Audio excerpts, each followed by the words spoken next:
Welcome everybody to our very first episode of You Asked For It. And if you don't know what You Asked For It is, well, it's you ask us questions and we answer them. Pretty self-explanatory. Self-explanatory. But no, if you've ever come to any of our in-person services here at Access, we have done this in person before. We'll just have a topic. I think we've done heaven in the past, where people texting questions about heaven and we answer them on the spot. So this show is kind of going to be like that, only you guys send in your questions literally about anything. Yeah. Doesn't have to be about heaven. Doesn't have to be biblical at all. Nope. You can ask any question you want to, and this is a very opinionated show. So we're not even staying away from politics. Yeah. No, this is all you can opinion-based. literally ask anything you want to, and we will share our opinions. Yes. Because, because we know you care what they are. So there's a few different ways you can ask questions, and we will go through those at the end. However, this is the very first episode, so I have a question for you guys. Okay. I was scrolling through Facebook as I do, and I saw an article that kind of the headline caught my attention. And I don't know if you're familiar with the band Hawk Nelson. Yep. I know you're not, but I know you might be. Yeah. Hawk Nelson is a Christian rock band. I grew up listening to them. Well, rock's a pretty loose term. They're a Christian alternative rock band. Yes. Higher pitched. I don't know. Pop rock. Say pop rock. Anyway, I've grown up listening to them. They're a pretty well known Christian band. Yep. But their lead singer, the headline says that he came out saying he no longer believes in God. He no longer believes that God is real. And I was like, whoa, okay, this is a band I've listened to growing up, Christian music. They have good songs. And Somebody from Hillsong was just like that too, maybe about a year ago. Oh, really? Yeah. Okay. So anyway, this caught my attention just because I know the band. I like the band. But he said he no longer believes in God. And so I read through the article, and there's some questions in there that he's had probably his entire life. And as I'm reading these questions, I don't think he's the only person that has had these questions when thinking about God or thinking about Christianity. So I figured I would read through these, and you guys can just kind of dissect them. For the inaugural episode. Yes. Okay. You're asking us some dude's questions that he's struggled with his whole life. Perfect. Yeah. So typically, we're probably going to go through maybe one or two questions on these episodes. However, this guy's got a laundry list of questions that kind of lead to one overarching question. So I'll break it up into two chunks. I'll read the first chunk here, and you guys can kind of go with it. So he says, if God is all loving and all powerful, why is there evil in the world? Can he not do anything about it? Does he choose not to? Is the evil in the world a result of his desire to give us free will? Okay. Then what about famine and disease and floods and all the suffering that isn't caused by humans in our free will? If God is loving, why does he send people to hell? Wow. Yeah, there you go. Packed question. It's a lot of questions inside, like you said, probably one bigger question just on the character of God. But again, he is not the only person that has asked those questions. I guarantee it. What I find interesting is he basically answered the question himself in his question. Is all this the result of God's desire to give us free will? Yes. So I mean, if you're going to turn away before this video is done, the simple answer is yes, and that you can follow that back through all the rest of his questions. So the horrible things that God has allowed to happen in the world is a result of us having free will. I think he goes one step past that. He goes on to all these bad things in the world. Is that a result of free will? But then what about famines and earthquakes and stuff? Many famines can also be linked to bad governments, but people's actions. But I think what he's saying is the result of leaders' free will? Free will. But I think some people have asked, can't God stop tornadoes from destroying people's homes? Can't God stop these hurricanes and all these bad disasters of, things, natural disasters, what we call. And I think what we need to understand is that God is not behind these things, and he certainly could stop everything. That wouldn't be much of a life. However, if God controlled everything in the world, he controlled our lives, that wouldn't be much of a life at all. What is the result? Why do bad things happen? is because the earth is not the way God designed it. God created the heavens and the earth. He put mankind in it to manage it. And all this was from God. All this was perfect. There were no storms. Lions didn't eat lambs, right? There was none of this until... Wait, it was vegetarian? It was. Oh, boy. It was vegetarian all the way around. Vegan world. Even Adam and Eve, they ate the fruits, and there was no meat eating at all. And one thing changed everything, and that is the fall of mankind. Adam and Eve sinning. They deliberately chose to go against what God said. Yeah. And because everything was under their authority, from man down, everything was including broken. the whole earth. The earth. Yeah. Actually, nature, the earth, the sky, in our whole ecosystem, all of this stuff, it all broke. It did. It went away from God's design. Man's rebellion against God broke everything, even the earth. That's why we literally, when you see a storm wipe out things and all this stuff, it's literally a direct result of sinning against God's own plan and creation.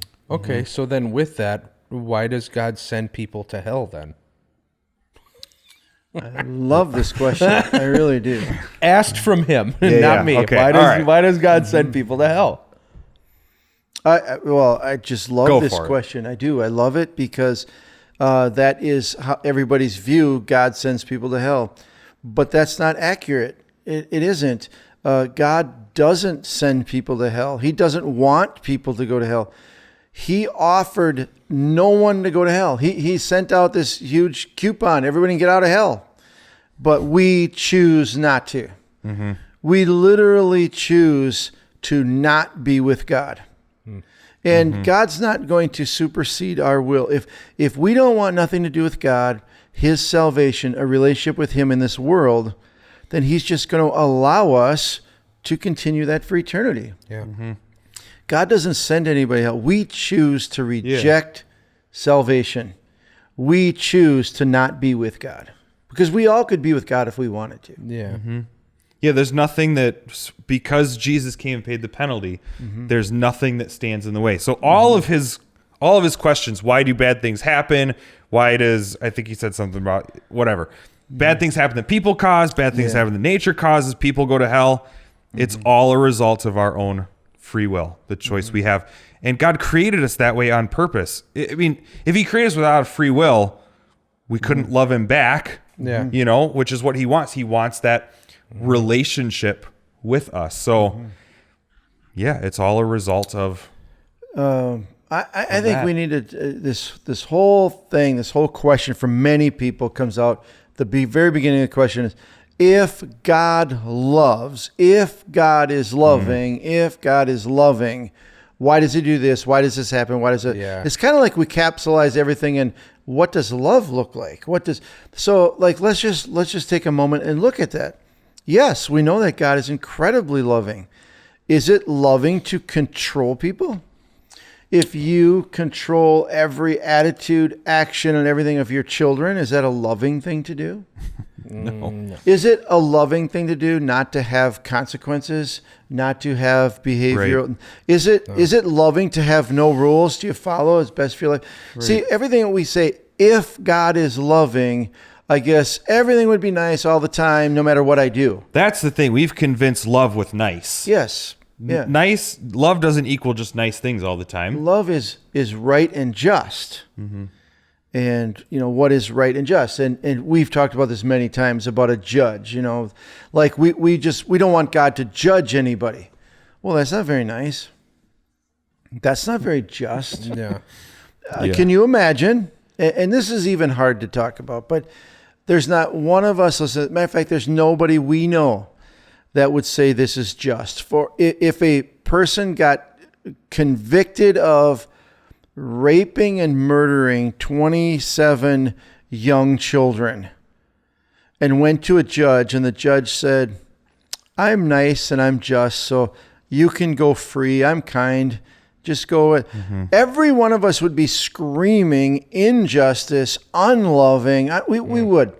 But yet with God, we somehow expect him to be that way. And I know where we all go with this. Well, raping and murdering children is a lot different than me just lying, whatever. Well, in comparison to God's absolute pure, holy, loving character, any sin is like this huge opposite thing in his life. Our lying in the presence of God's character, it seems like it's the worst thing you could do. Yeah. Because his character is that pure. So if God is that pure, that holy, and that loving, he can't be just without judgment. Yeah. It's impossible. So we can't have it both ways. God is loving. We feel like we can. Yeah. We like. Yeah. It just breaks my heart that people look at things so shallow. And it breaks my heart that we look at bad things happening and we say, how come God doesn't control everything? But at the same time, we don't want God to control it. We don't even want to follow his 10 rules. Let alone, we don't want to follow God at all. We don't. None of us want to follow God. But at the same time, we want God to do everything or force everything nice. Like, we don't want God forcing us. No. I mean, it's just really, that's not you love. say it all the time. You talk about perspective. It really comes down to our shallow perspective of God. I like that you bring up perspective, because then we can roll in to a whole nother laundry list of questions that he has. All from the same guy? That all right. I feel reading through them may have to do with perspective. We'll see if you guys agree. So he continues on, and he said, right off the bat here, you guys love this. Why does God seem so pissed off in most of the Old Testament, and then all of the sudden he's a loving father in the New Testament? Why does he say not to kill, but then instructs Israel to turn around and kill men and women and children to take the promised land? Why does God let Job suffer horrible things just to win a bet with Satan? Why does he tell Abraham to kill his son and then basically say, just kidding, that was a test? If God can do anything, can't he forgive without someone dying? I mean, my parents taught me to forgive, and nobody dies in that scenario. Does any of that have to do with perspective? He's angry and jaded. Definitely. Well, actually, he wasn't asking one question there. And we all confuse that sometimes. He is not asking a question. He's not wondering, well, why did God? He's not wondering. He's actually just accusing. And it's accusing with a question mark. And many of us do that as well. I don't think, even if it is presented in a question format, okay, I don't think he's the only person that's had that rustle around in their head before. Absolutely not. Yeah, definitely. Yeah. So what would you say? There you go, to all of that. Perspective. Done. Oh, did That's you? it? Oh, you wanted me to expound upon that? Why does God seem loving in the New Testament and he seems so judgmental in the Old Testament? Well, first of all, I'd say he's not only judging in the Old Testament, and he's not only loving in the New Testament. He's both in both. I know. Crazy.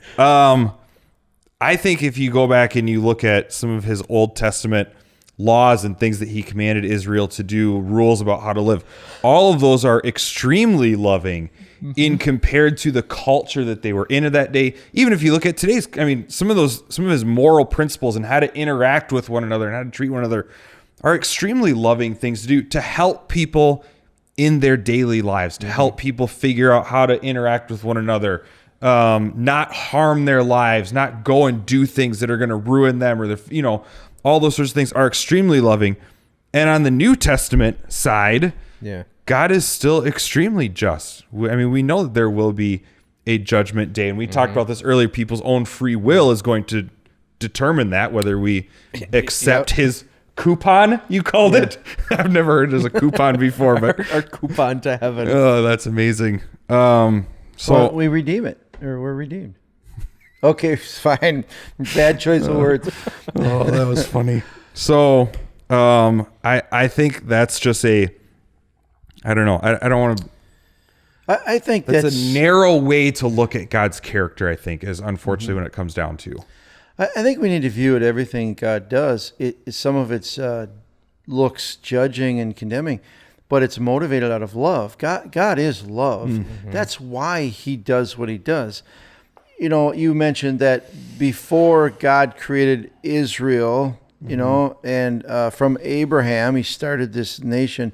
The world was barbaric. There were no sanitation rules. There were no. Yeah. It was a loving thing for God to say, I'm going to give you some rules to live by because I created you. I know how humans are. Hey, here's how you get along with one another. Here's how you stay away from disease. He gave them all kinds of rules to live by. Mm-hmm. And it is loving to not let other nations and other people that reject that for them to destroy them. I mean, so is it loving to put up a wall? Is it loving to stop an enemy? Mm-hmm. I would say it's loving to save your family from somebody who is out to destroy you. So it's our view. Free for all is not love. No, it's not love. And unfortunately, we'd like to just live in a make-believe world where, well, everybody will just get along by themselves. No, they won't. The human nature is very horrible. What mankind does to mankind is a horrible thing. Back to the fallen nature, doing what we want to do. But God has always been loving. And sometimes the loving thing to do means to discipline your children. Mm-hmm. Yeah. The loving things to do means to take something away from them because you love them. And so I don't know why, if you knew the history of these nations that were against God's people, where God brought us, God wanted the whole world to live in a better way. Yeah. But they were against it. They had to fight them off. They had to destroy enemies that were out to destroy them, or it would all been over. So would you say that God punishes us?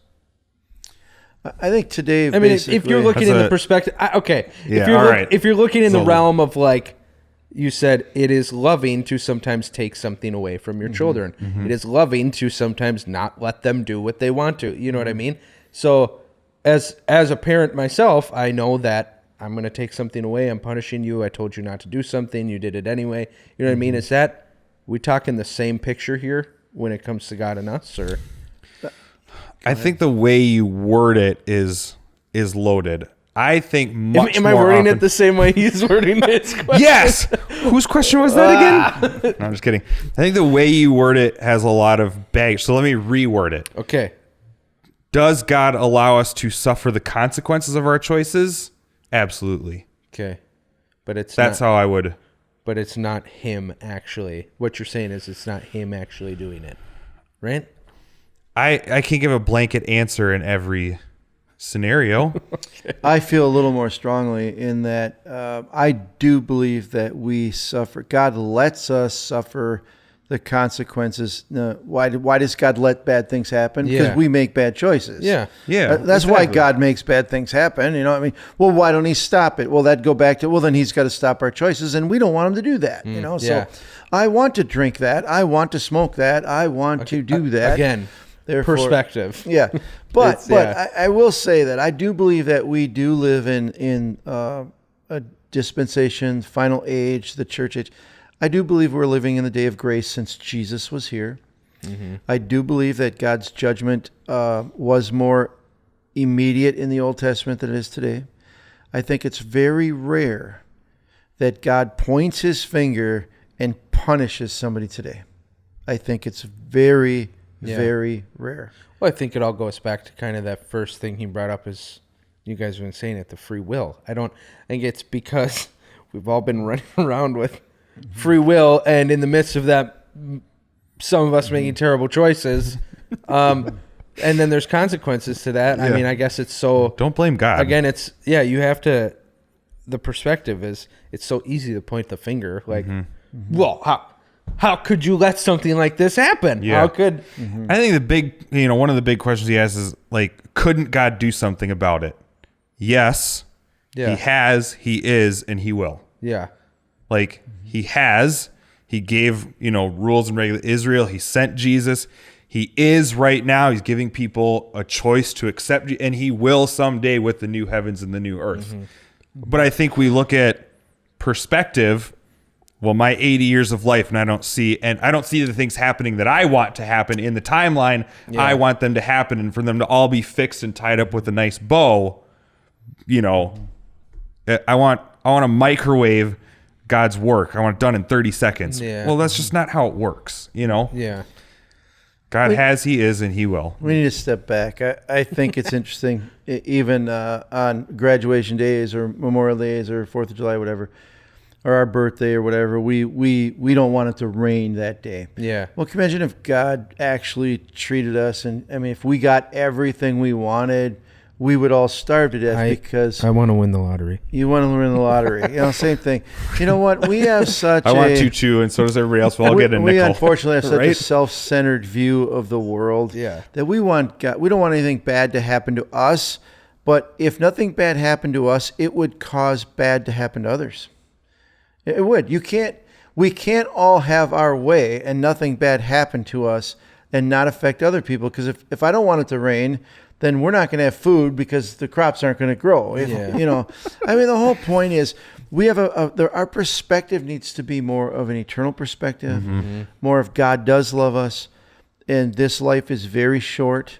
This life is not perfect. This isn't heaven. There's evil in this world in which we are some of that. Yeah. Every one of us. We broke it. And Jeez. God did fix it. I know this. That There's your overall answer. You broke it. It's your fault. If we could comprehend for a minute that one verse that we're all familiar with, John 3:16, for God loved us so much. He saw the brokenness of mankind in this world because we voluntarily rebelled against him.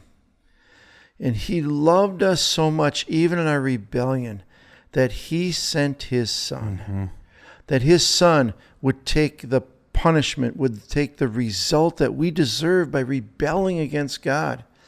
That he would send his son to take that for us, the punishment that is rightfully deserved for us, and let us go free to be with him.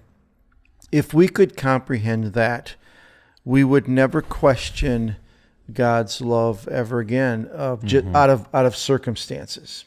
Circumstances would never ever. That's a good point. Cause us to question God's love. All of his questions are based on circumstances. Yes, every one of them. Yeah. For sure. So if you were gonna each take 30 seconds. Okay. And there's other people out there that are teeter-tottering and they go, I want to believe that God is real. I just don't know because I have some of these same, they're saying I have some of these same questions. I want to believe he's real, but if so, blah, blah, blah, why this, why that. 30 seconds, Kevin. 30 seconds. 30 seconds. Has Kevin ever explained anything in 30 seconds? I will. What is your major point you drive home? I'm going to watch that clock right there. Okay. For the 30 seconds. The clock's not moving. Amen. Kevin, I want to believe that God is real. I just don't know. Convince me. Okay, back to the original point. If you really want to know, I believe Jesus himself, with a passion that wants everybody to know God and experience his love and go to heaven. Jesus said this, anyone who will seek will find. Everyone who will knock, the door will be open to them. Anyone who asks, it will be given to them. I believe that every one of us, no matter how skeptical you may be, if you honestly seek to know God with real questions, not accusations with a question mark, but real questions. God, are you there? And you seek God, you will find the truth and how awesome and loving he is. I think that was under 30 seconds. According to that broken clock, it was under 30 seconds. We can just all drop the mics and leave. Okay, Shaheen, I want to believe that God is real. 30 seconds, convince me.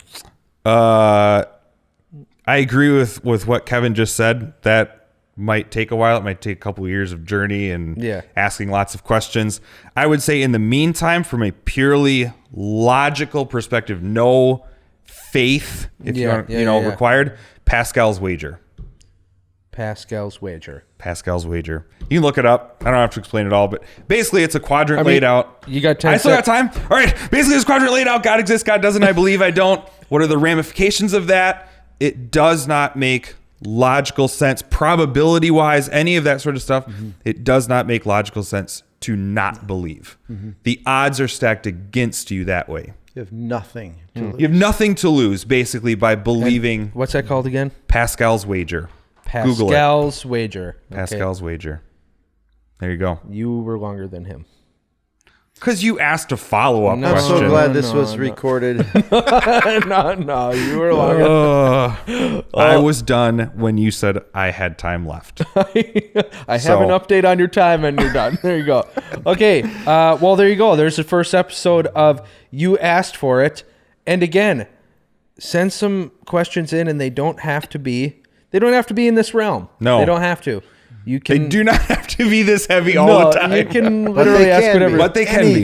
You can ask whatever you want to, and how you do that is send us an email, contact@accesschurchonline.org. You can go to our Facebook, Access Church, send us a message there.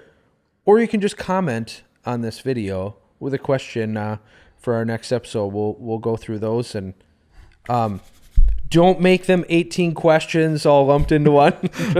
Or it'll take a while to get through If you them. want to and it's super interesting, we might go over it. Yeah. But we're going to try and have an episode of this every single week, so send your questions in. Other than that, like this video, subscribe to the channel, and we will be back because Kevin loves to talk. I do. I thought I did pretty good. We'll be back. Kept her down. Well done. Well done. Boom. Have a great day.